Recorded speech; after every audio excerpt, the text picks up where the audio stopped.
आज विचार केला काय करायचं जेवणाला, म्हणून आज आपण टोमॅटोचं सार बनवूया। आधी सुरुवातीला आपण टोमॅटो स्वच्छ धुवून घेऊया आणि कापून घेऊ।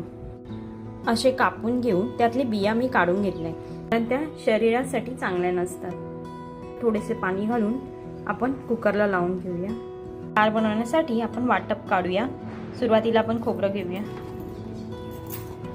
त्याच्यात कांदे, अद्रक, मिरची, लसूण, कोथिंबीर आता वाटून घेऊया। हे आता वाटून घेतलंय आणि आपण शिजवून घेतलेले टोमॅटोही वाटून घेऊया।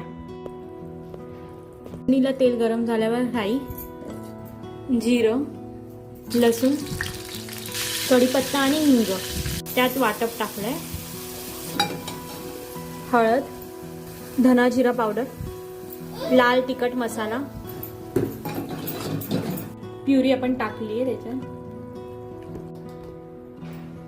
मीठ टाकूया चवीनुसार। अशी उकळी आली की समजायचं आपलं सार आता खाण्यासाठी तयार आहे। डाळ वगैरे करून जर कंटाळा आला असेल तर टोमॅटोचं सार खायला अतिशय उत्तम लागतं। असा हा टोमॅटोच्या सारचा व्हिडिओ जर तुम्हाला आवडला असेल तर आमच्या व्हिडिओला लाईक करा, शेअर करा आणि चॅनलवरती नवीन असाल तर सबस्क्राईब करायला विसरू नका। धन्यवाद।